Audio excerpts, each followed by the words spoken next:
as I've said, sometimes the sport moves with you. It's moved with Brady, where you can't hit quarterbacks and receivers. The sport has moved with Brady. It's moved away from Russ. But I said, last night, we've seen 4 or 5 games with Russ and the Lakers. You've gotten the full Westbrook experience. 1 million turnovers, 1 million assists. He can't shoot. He gets 33. What do you make of him in L.A.? Is he what you thought he would be? Well, listen, his first year in Houston, his only year in Houston, he was bad the first 3 months, good the last 3 months. Same thing with Washington. Bad the beginning of the season, good the end of the season. So I think it's going to be a work in progress all year, particularly in the beginning, for the 3 guys, LeBron, AD, and Russ, to play together. And some of that's going to be Vogel having to learn he can't play a center with those guys. He can't have Russ and a center on the court. You can't have 2 total non-shooters on the court. What I want to remind the audience, though, is they did not just get Russ for the playoffs. They also got him for this exact moment. We're giving LeBron the night off. Can we not lose to the Spurs, please? The Cleveland Cavaliers, LeBron's second stint there, with Kyrie and Kevin Love, were 4-23 in the 27 games LeBron sat. That doesn't even include the year Kyrie was gone because LeBron played all 82. The Lakers, seeding is going to matter at least somewhat. They need to not lose winnable games when they are resting LeBron or letting him heal up from nicks and bruises. So I think that's part of the value. Can you not get blown off the court in the minutes he sits and the games he sits? They're going to take all year to have to figure out how they're going to work in the playoffs. But where they are positioned in the playoffs, nights like last night, maybe tonight, if LeBron rests again against OKC, Russ can be valuable. But before I go, I have a question for you. I know it's your show, but I have to ask you a question. Sure. You've been doing this for 30 years. Yeah. Vegas to Tampa to Portland, Bristol to here. Yeah. You've won every award. If you're not in the Hall of Fame, you will be soon. All right. How long did you practice your Tom Brady question in a mirror before you got to ask it? It's funny. I wrote it down. Curious. I thought, if you get nervous, I'm sure you did, you just got to look over there. There's the question, and then you ask it to Tom. By the way, my favorite part was, and this is not a shock because he's a conscientious guy, he gave us a 5-minute answer. Yeah. A 5-minute answer. Oh, yeah. I know. Listen, Colin, I remember 3 years ago when Tom either tweeted or mentioned something about you, and you said on the air, like a child on Christmas, Tom Brady knows who I am. You were so excited. And seeing you get to ask him a question, it just warmed my heart, Colin. I'm very happy for you. All right. Good seeing you, buddy. Nick Wright. First things first. Bye. Yes, I did take a great deal of pride because I had a question, remember, last week, and I thought about it, and I thought that's too pithy. That's not substantial enough for Brady. Yeah, it wasn't. It was too ethereal. Future, freedom, all of it. If I'm Miami, to me, it's too big of a risk to cash in these chips that we have built up through this kind of supercharged rebuild that obviously has gone off the skids this year, to trade for a quarterback that has that much, and baggage is putting it very lightly, hanging over him. So I think I would hold the fort with Tua for the year, see what he looks like, and then if I am moving on, I know they traded away their pick, which now looks like it's going to be a great pick. They're going to regret that, but they still have surplus draft capital, Colin, and I know that you're big on Aaron Rodgers going to Pittsburgh, but maybe he's available. Russell Wilson, maybe what he's doing right now is pantomiming a Dolphins huddle. Who knows? Right. Because the Seahawks, by the way, don't have their draft pick either. So I have seen just enough from Tua, and I have enough trepidation about Deshaun that I think I would hold the fort for the rest of the year and see what it looks like after the season. Yeah. I know that's not the sexy answer, but I think that's what I would do. All right, fair enough. I defended Mike Tomlin, who we tend to love our offensive coaches more than our defensive coaches. Of course, Belichick's the exception there because it's an offensive league, and the Andy Reids and the Sean Paytons and the Sean McVays. I mean, Kyle Shanahan's record's brutal, and we think he's way better than Mike Singletary. And it's like, I don't know. Is he? Record doesn't tell me that.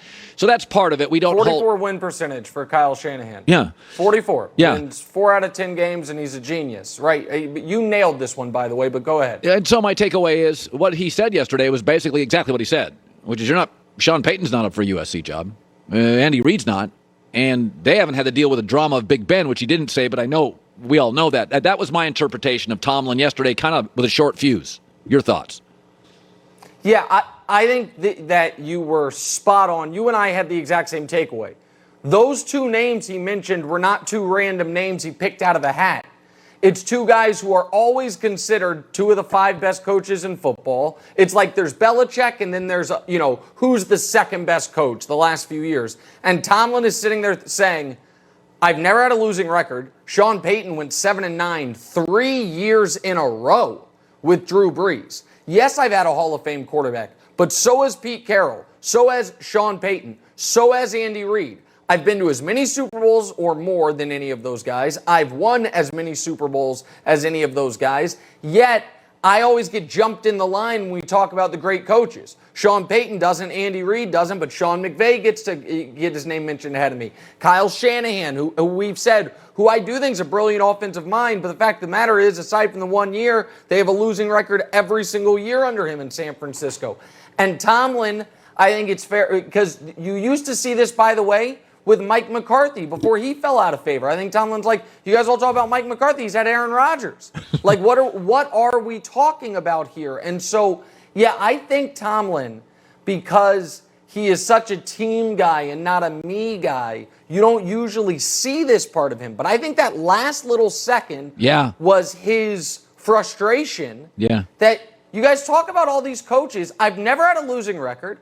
I've been to 2 Super Bowls. I've been to another conference championship game. And by the way, I've had to do it up until last year, the whole time in a conference with Peyton Manning and Tom Brady, and then just Tom Brady. Like, I've been in the NFC, you're not going through Peyton and Brady. Right. I had to. Yeah. So, yeah, I think he puffed out his chest a little bit saying, look at my resume compared to Andy Reid and Sean Payton. Tell me why they're better.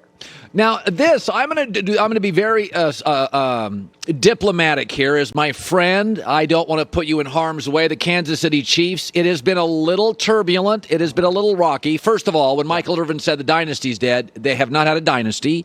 We got to get to 3 of them. Let's stop the dynasty talk. But the second thing is, I do not believe the season's over. I think they'll figure their way out to 10-7. They'll figure it out. They'll get it right.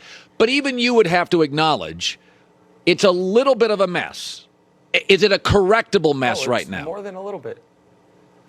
Listen, I think it is correctable. I think it's fascinating that despite this Titans game where they were awful at everything, all the smart offensive numbers say this is still a top 4 offense in football. Yeah. For points per drive, points per play, how infrequently they punt. Despite the fact that they're turning the ball over 3 times a game, they're still about as efficient as any offense in football. So I think the offense will get the turnovers right and look more like the Chiefs offense. This idea that, playing 2 high safeties has solved the Chiefs offense, I don't think the numbers support that, even though against the Titans, they looked like they had never practiced together. The defense is worse than it was in 2018, and that is a huge problem. Here's what I'll say about the Chiefs.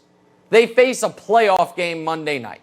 Luckily, it's against the Giants, but they must win that game. And then, all of a sudden, the following Sunday, the Packers come to Arrowhead, and we'll see if they can get it right. And see if they can, because they go after the Giants, they go Packers, Raiders, Cowboys.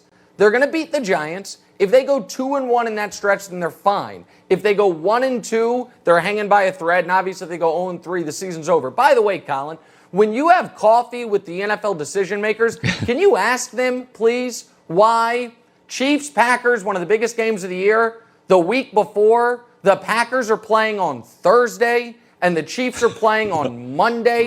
Strikes me as a little unfair, a little, schedule imbalance, if you will. I'm not sure if they looked at that at 345 Park Avenue, but, one team has maximum rest, the other team has minimum rest. It's a big game. Maybe something we'd look at in future years. That's all I'm saying. Okay, so finally, I'm not a Westbrook fan, but I would vote him in the Hall of Fame.